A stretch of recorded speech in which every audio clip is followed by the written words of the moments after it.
Hello everyone, আমি সপ্তমী। আমার পেজে তোমাদের সবাইকে ওয়েলকাম। তো সবাই কেমন আছো অবশ্যই কমেন্ট করে জানিও। আমি কিন্তু খুব ভালো আছি। আর এই দিনটি ছিল আমাদের ঘরের লক্ষ্মী আসার দিন। তো আমি আর তোমাদের দাদাভাই কিন্তু দেখো বেরিয়ে পড়েছি। আর হ্যাঁ, তখন কিন্তু আমি মধ্যপ্রদেশ ছিলাম, তোমরা জানো। তো এখন হচ্ছে এই যে আমরা বাসে আছি। আর আমার যা, তারপর ভাসুর, আমার শাশুড়ি কিন্তু আগে চলে গেছে হসপিটালে। আর আমি আর তোমাদের দাদাভাই একটু পরে বাসে যাচ্ছি। তো দেখো এখানকার রাস্তাঘাট কিন্তু আমার ভীষণ ভালো লাগে। দু সাইড দিয়ে পুরো পাহাড় পাহাড়, আর ভেতর দিয়ে ছোট ছোট সরু সরু রাস্তা দেখতে পাচ্ছ, ভীষণই সুন্দর। তো আমার মানে স্পেশালি মধ্যপ্রদেশ ভীষণ ভালো লেগেছে।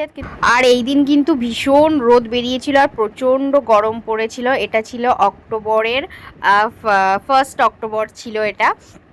তো এখন আমরা এই যে দেখো ফাইনালি কিন্তু হসপিটালে চলে এসেছি। আর আমরা আস্তে আস্তে কিন্তু আমাদের পুচকি হয়ে গেছে, দেখতে পাচ্ছ। তো আমি এসেই কিন্তু ওকে কোলে নিয়ে নিয়েছি। আর আমাদের একটু লেট হয়ে গেছে বাসে আস্তে আস্তে। তো দেখো, আর ওরা কিন্তু সকালে চলে এসেছিল। তো এখন আমি এসে ওকে কোলে নিয়ে নিয়েছি। আর মানে আমার যাকেও বেডে দিয়ে দিয়েছে। আর এখন দেখো আমাদের পুচকি আছে। তো আমরা অনেকক্ষণ থেকেছি, এখন কিন্তু সন্ধ্যা হয়ে গেছে, এখন আর থাকতে দেবে না, 6টা বেজে গেছে। তার জন্য কিন্তু এখন আমরা বাড়ি চলে যাব। এখানে হচ্ছে আমার শাশুড়ি মা থাকবে, যেহেতু একজনকে থাকতে দেবে তার জন্য। তো এখন এই যে তোমাদের দাদাভাইও এখানে বসে আছে।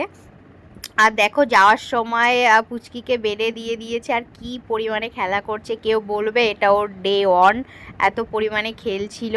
তো যাই হোক, নেক্সট দিন আবার আসবো, তখন তোমাদের সঙ্গে আবার ভিডিও শেয়ার করব। এখন আমরা বাড়িতে চলে যাব পুচকিকে টাটা করে দিয়ে। তো চলো, ভিডিওটি কেমন লাগলো অবশ্যই দেখা হচ্ছে আরেকটি নতুন ভিডিওর সঙ্গে। ততক্ষণ সবাই সুস্থ থেকো, ভালো থেকো, সবাইকে টাটা।